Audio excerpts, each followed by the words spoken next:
I'm Sheila Smoot, and welcome into Focus. I'm Rhonda Robinson. Thank you so much for joining us. Check out where we are today. We are at Memory Lane. If you like sneakers, this is the show. Big sneakerheads you. place. Okay? Yes. Even if you don't like sneakers, like it's Yeah, like it's beautiful in contagious here. when you walk in here. Yeah. Because you're like, wow. There's so many styles, and they're shining and they're not shining. Yeah. And you know, sneakers have just become a phenomenal. And who knew back in the day when everybody was saying, don't buy those $100 sneakers? Well, they ain't $100 now, they're more than that. But, you know, people were like, don't do it. And now it is a big business. Yeah. Sneakerheads. Yeah.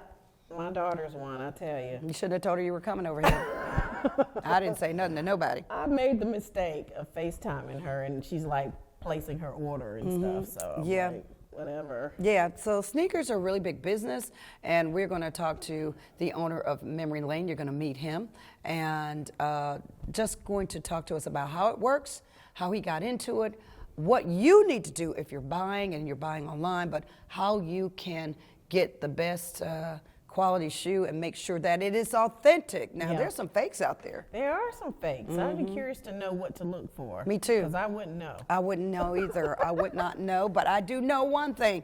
It can make you money, or you can buy them and start collecting, because they Yep. become collector's items. Yep. And all of you folks that bought your first pair of Jordans, yes, he has those too.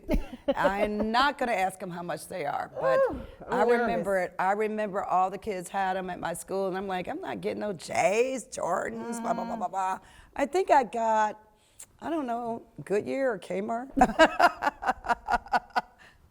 I got Converse.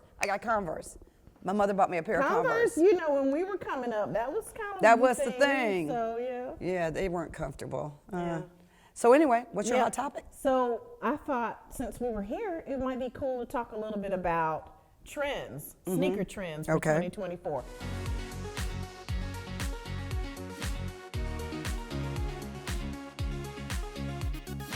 So I got this on thecollector.com. So let's check out a couple of the sneaker trends to be out on the lookout for. So according to this website, Sneaker Trends, straight from the runway. So there are now fashion houses that have been inspired by both athletic and streetwear influences. So you may see sneakers on the runway when you see, you know, Oh, go to some of those really? fashion shows, which is, it's different because we're used to people being all dressed up and stuff. So And your feet hurting with your shoes Right. on. Eek. you'll also notice some sneakers are combining athletic details and streetwear influences. Okay. So they're not just for those folks who work out. You know, it's a fashion, Right. you know, accessory now. Abstract sneaker features, so they're even like works of art. Oh, okay. Sneakers, are they the new boots? So I guess they have boots out that are sneakers. Yeah, I've seen some of those wedge The boots. big ones, yeah. Yeah. Bold colors. Oh, we're going to the see new some of trend. those too. Very bold colors. And neutral tones with an edge. So you may see some neutral sneakers, but maybe it's like leopard print or something like that. Okay. So yeah, just a couple of things. And then one more trend I'll share, and this is from thecollector.com, respins on classic sneakers. So these are sneakers that we are familiar with from the way back in the day. The retro. I can Yeah. go back and get those And Converses. so yeah, so they're bringing them back. They're bringing them back. I Yes. like the sneakers that are bling because I go to a lot of events and, you know, it's dressed up, and sometimes I don't want to wear a 2-inch, 3-inch, 4-inch heel. And I've got a couple, especially the long walks when you don't have the valet parking and stuff. Right. So I've gotten a couple of bling shoes. They like really sparkly. I've seen 'em. But it goes with my dress, and Yeah, people it's love cute. them, and it's cute. I can dance. And comfortable. And it's comfortable. So Yeah. I'm looking for a pair of those, so I'm liking the bling shoes Oh, yeah. that I can wear because I can walk in them. Over are the days when we were like struggling to Tipping. walk around in those shoes that you just have to sit down in all day. I mean, really. when I would go to these galas, like I'd wear the shoes. I did too. Just to be cute from the door to the table where I was sitting, and that's where I'd sit there the rest of the door evening. to the table Yeah. shoes. That's funny. Yeah. The door to the tables. Now you can wear the sneakers. Well, now they call me bag lady because I wear a flat isotoner on my feet, sashay in with my long gown, go to the bathroom. Oops, Lois Lane, quick, come on out Put on your and put on my shoes in the suit. bathroom? Yeah, and I would store my bag up under the table because the cloth was long. Yeah. But now you don't even have to change. Nope, you don't. You just wear the sneakers. You can wear the with sneakers. dress. People love it. People It's love it, in. and it's the in thing. All right, so we're going to get our consumer alert, and then you'll get to meet the owner of Memory Lane.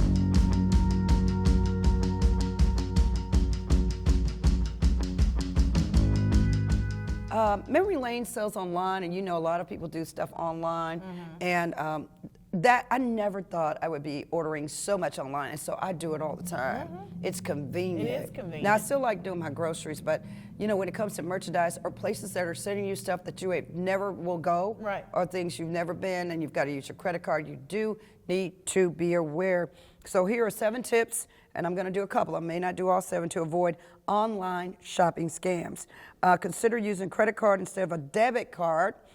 Credit cards provide increased security for online shopping compared to debit cards.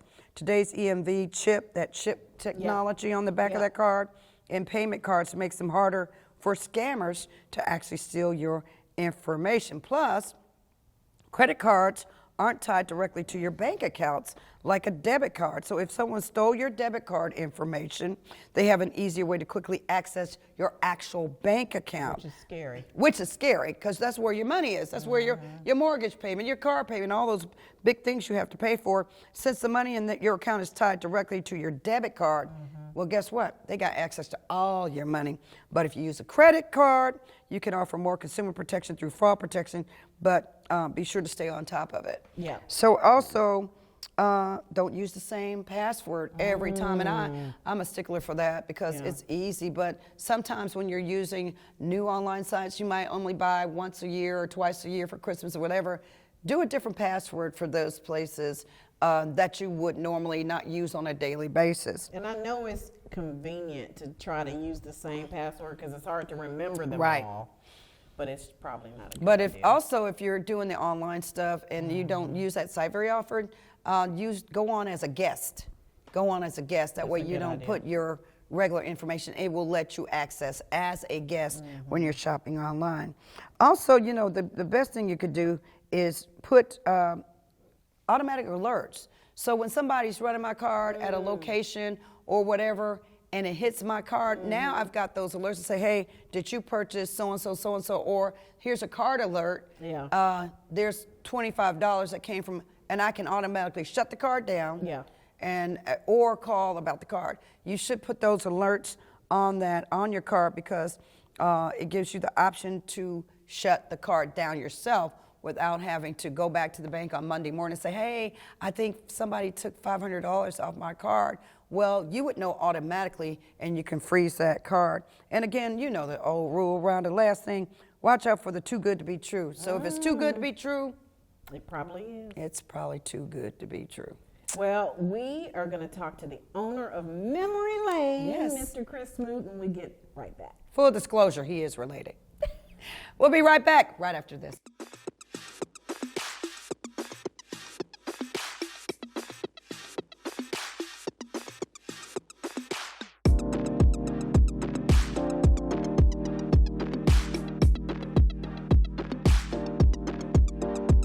Welcome back in the focus. I am Sheila Smoot. And I'm Rhonda Robinson, and I'm so excited to talk about Memory Lane and all Yes. the goodness inside of Memory And how Lane. can you get good with tennis shoes, you know? And then he has apparel and everything. Yeah. But what made that whole thing and where the name come from? So I know you've been waiting because it is stacked in here. I love this location. This is the downtown location, have a Bessemer location. Everybody welcome in Chris Smoot, owner and developer of Memory Lane. Hey, Chris.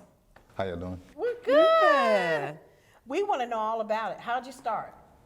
So, how the name came about, it was supposed to be Smooth Sailing first because I was trying to incorporate my last name somehow. Like we always do. That was kind of corny, low-key. And I think I heard it on a song one day and was like, man, that's kind of catchy. And it stuck, and I just kept saying it over and over, and then voila.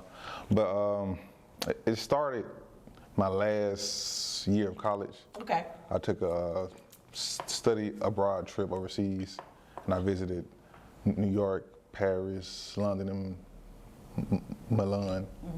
And I seen a store like this in London, and I thought, man, that'd be like super cool to have back home. But I didn't think I could do it. So when I got back, I was at my mom's shop one day, and her shop is across the street from mine. And I looked outside and seen a building that said for rent. And I went over there, looked inside, and it happened to be an old shoe store already. Oh my goodness. It was wow. meant You never to told be. me that. This would be perfect. So Wow. called the number on the line, thinking he was gonna say like an outrageous price, but he said something that was super duper reasonable. So I used that last student refund check from school, and yeah, started from there. Wow. So you have a background. You went to Bessemer City High School. For those of you watching in Alabama, Bessemer. Was it just Lanier or Bessemer City at the time? That for the first two, then it was Bessemer, the last two. And you made that transition. You were at the top of your class. Somewhat, yeah. No, you were at. He was He's at the so top of his humble, class. look at that. He was at the very tip top of the class, and then it was on the dean's list at Really? the University of Alabama. So you went to the University of Alabama. What did you major in, and how did you take going to an international overseas for your last semester at Alabama to a store in downtown Bessemer for rent, and you had no background in merchandise and buying and selling? But you know, your lineage precedes itself. You got a lot of entrepreneurs in the family. I know that personally. Tell me how you did it. So I started out at Alabama and Huntsville first for my first two, and I was actually undecided those first 2 years as a major. I was just taking classes just to see what I liked. So then I transferred to Bama, and I chose clothing design and stuck with that until I graduated. But I was always doing this type of stuff on the side just for like side money and just for fun because I like shoes and clothes with all my friends and people who I was cool with. Okay. And yeah, my last semester, my advisor told me I had to find a internship, and I was searching all summer, and I was like I was already the only black dude in my major, and I was the only person who didn't find an internship. And also, on that trip I took, I was the only guy who went. It was like me and 20 other girls. Yeah. Oh, 20 other girls. I bet you enjoyed Well, that. some of the people would love that, you know. I did the first couple weeks, but after a month with women is, yeah. 20 at the same time, it's like Yeah. a dance team. I bet. Y'all need to go home after the competition. A lot of different attitudes, I say that. And emotions and yeah. But so I saw the building and called the man and all that, and I told him if I could try to open my own business by the time the semester ends, could that count as like a grade for my internship? And he said if I could do it, then yeah. So that actually like what really made me push forward even more. That's awesome. So you created your own internship, Basically. pretty much. So when you started out, did you start out just selling or did you start out trading the shoes? How did it all start? Yeah, with inventory, and how did that work? So I've always had like a extensive shoe collection. Okay. So I sold everything except like 3 pair. I sold almost like 100 pairs of shoes. So you had your own inventory because you have been collecting over the years as a kid. But I also didn't know about the finance part of owning a store. Oh yeah. So a lot of unexpected bills and stuff came away. So every time something came up, I'd sell a pair of shoes to my friend who bought shoes from people and sold them online. And he happens to be my business partner now in all 4 stores. Okay. Yeah.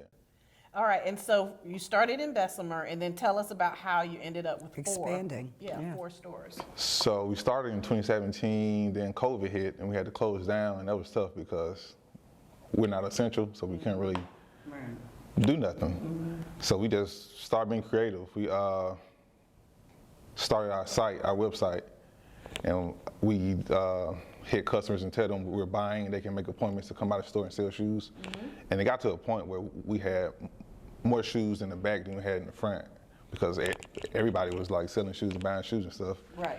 And my partner's friend told him it's this city in Georgia who he felt could use a shoe store. So we went and checked it out and found the building. I'm like, man, it's perfect because the hardest part is really trying to find inventory to put in the store, but we already have that in the back. Right. So we just got a U-Haul, filled it up, And went somewhere else. took it to Georgia. So you just took a chance on yourself. Yeah. And then you opened this beautiful downtown store and you invited me. You're like, hey, stop by the store. And I'm like, oh, okay, not a problem. I came driving through here. I can't get in there. It the blows you away. line was down 2 blocks. What is it about shoes that people want to be lined up on a Saturday morning when you do whatever your release is? What is that? What are sneakerheads? Who are these people? I feel like shoes are universal. I feel like even older people, younger people, no matter what color, even like people like y'all could, not just sneakers, y'all can buy heels and put them on and feel like a whole new person. Like that makes your day when you like buy a new pair of shoes. That's true. And with sneakers, it's like a hip thing, so people want to be in and kind of cool, feel cool. And yeah, it's for all ages and all types of people. From everywhere around the country. I mean, I've seen people come in from everywhere. Now, the World Games were here, and we had people from places I've never heard of come in and buy shoes, and They bought shoes too. couldn't talk English, and they like take their phone out and translate and talk to us that way. And yeah, Wow. so it's crazy. So you had an influx when the World Games came in of people from all over the world. Yeah. And Wow. then there's the Houston store. What piqued your interest about Houston? We took a trip to Houston and felt like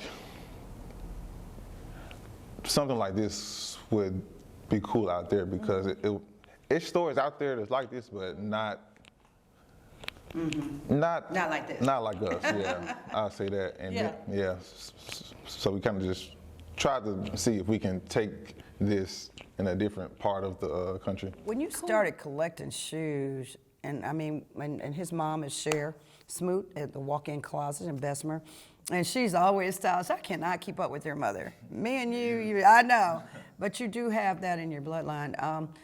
Did you ever think when you looked in your closet that you would be a young entrepreneur? You're quite accomplished academically, but shoes, was it that? Because that's not a class. It is now in some schools, actually. Really? They started that, yeah. But because when I was growing up, she'd tell me, don't spend all your money on shoes, or why you buying these high price shoes? And I would like save my lunch money.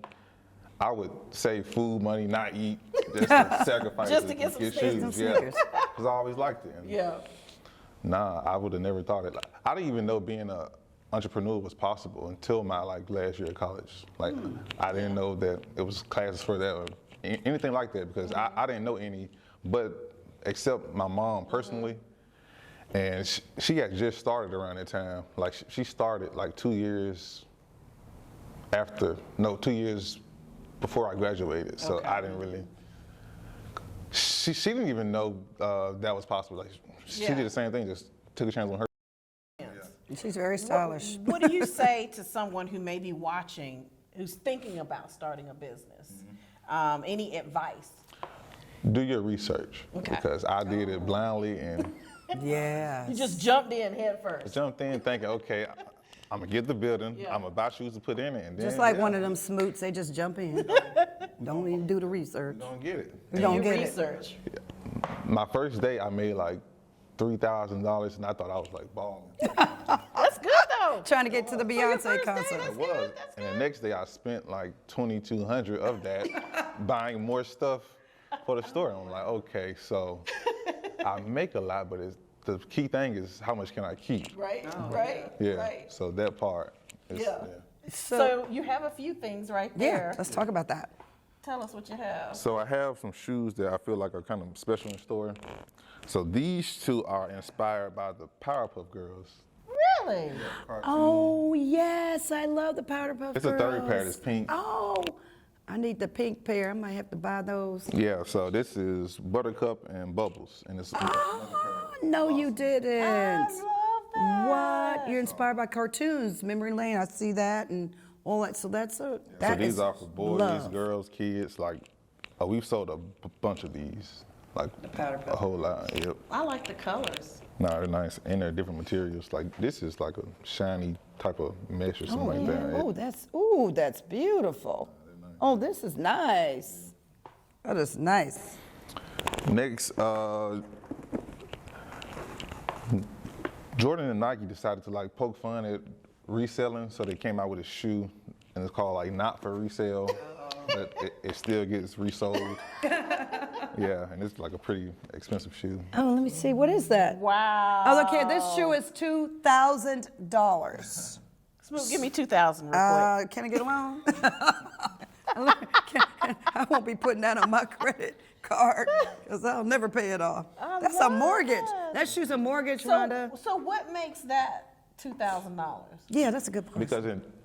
Because it's limited. Okay. And it's not numbered, how they say, because stuff like this is, What does it say in there? sorry, this pair is not numbered. Because pairs are numbered usually, but they're not trying to resell it. So they put that on there just like as a joke. Okay. Yeah. So Not for basically, resale, you're no. saying they only made like a small Certain pair. supply. And they didn't come out in Alabama or not close around. So So you can't get those in Alabama? You could just get them at Memory Lane, though.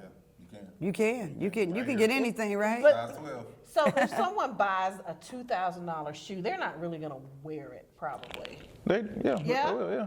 I would think they'd have it in a closet somewhere with a bunch of tennis shoes. Like red bottoms and Yeah. like Okay. Jimmy Choos and Yeah, things. yeah, good But I point. don't know. I wouldn't wear no red bottoms. I just go color them with a crayon or something. A Who's gonna be mess. looking at the bottom of my shoe? If I buy red bottoms, I'm gonna wear them. So. Well, they're gonna be worn out. That's what I was thinking. Who would wear a $2,000 pair of shoes? But You'd be surprised. people will. People will. You're right. Nah, we've had a shoe in here that was $10,000. really, Really? and somebody bought them. Yeah, somebody traded towards them, so they traded like 20 pair of shoes and added some cash on top. Wow. Oh, so that's a whole nother thing, and we'll get into how you trade and buy and sell when we leave, like kind of consignment. So what's your next shoe? And the last pair, it's a shoe that doesn't come out Ooh, that's pretty. until next month. Really? And you already have it? Yeah, we get shoes that haven't came out yet as well. I love that shoe. What? So at the airing of this show, the shoe has not been released, but at the re-airing of the show, It probably it will will be, yeah. So you have it now. Yep. Is it priced yet? This price is $320. $320. It's But you cheaper than I thought it would It's not be. bad because the shoe now is like $210 plus tax. So that's not There's so nothing bad. right for sneakerheads or people who like shoes. That's like a drop in the bucket, And to right? stunt early, so. Yeah, stunt early. Yeah, for those of you who don't I know what love the stunting is. 23 on the back. Man, who would have That thought is it? too cool. That is so cool. And I you might buy got that. those. I like those. Yeah, I like them to Give me stay. I 320, like Sheila. them too, but I like them to stay here. Sheila, I need I don't have it. $320. Let me hold 20. My birthday is tomorrow. No, She it's wants me not. to buy her some shoes. No, it's not. So Sheila raised a good point. Talk to us a little bit about how you do the buy, sell, trade, how all that works. So stores like this are consignment based Okay. usually. Okay. But we started the buy, sell, and trade method where people bring in shoes and clothes and they can sell it to us or they can trade towards something else in the store. Okay. So we get, well, back during like COVID time and around that, like 40 plus pairs a day come in and we take a picture of them, put them out, and that happens every single day. You're very selective about what you take in, I'm sure. Now, especially because we have so much inventory and space is limited. So yeah. Okay. So if I had a pair of shoes, my neighbor has a pair of shoes. Quickly here, we got about a few seconds, and I brought them to you. He didn't want them. He didn't even know what it was until I called you on the phone and said, "Hey, it's a pair of 1985 Yeah. Jordans." You're like, "Bring them in." So what would he get for a 1985 pair of Jordans? It really all depends. That shoe is kind of like hard to price because of the age and like it's kind of hard to sell because Anywhere from- people might not wear it or they won't wear it because it's like 35 years old or something like that. Yeah. But I'll say anywhere from like 600 to 20,000, What? depending on the range. Let me go tell my neighbor, I'm coming, but I got to get my commission. So you're looking at the age of the shoe, the condition of the shoe. What about colors? Does that That matter? matters. Okay. And if it has the box that came with it and the size and all that stuff. So keep the box. I've been throwing away boxes I've for been years. throwing away boxes too. Okay, we're not throwing away I'm no more about to boxes. start selling and trading some sneakers. What's up next? What's the next trend? $600? Yes. We got. Don't quit your day job, but get your. This is great. I'm so proud of you. And look, he's also doing this. I got my jacket. He just got me this jacket, and it's called Dream Mentality. And Tell us about the jacket. What's the inspiration the for Big that? Dreamer, and I just love it. And it says, "Work hard," and you are hard working. And I'm just so proud and honored to be with you, cousin. And Rhonda did. I didn't set this up. Rhonda did.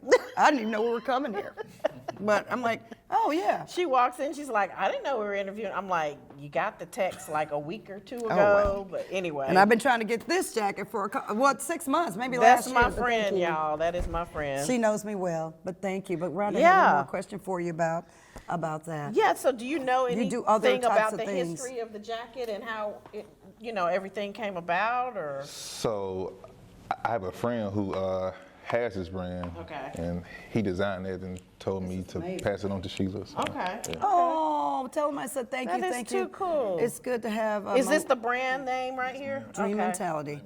Okay, and you help your friends out, obviously. You want it because it's not. It's you don't want to go anywhere by yourself. That's right. It's lonely at the top. Take them all with you. Take them all with you. Well, we thank you so much, and we'll have to come back.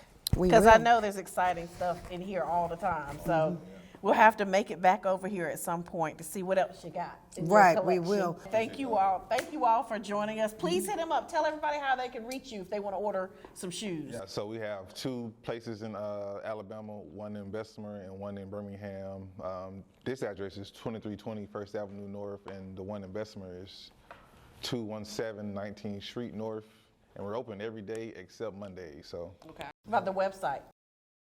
shopmemorylane.com. ShopMemoryLane.com. And on Instagram, this one is Memory Lane BHM, and the other one is 205. So Got it. Yeah. We'll see you next time on Focus. I'm Sheila Smoot with Rhonda Robinson, and don't forget to keep your focus.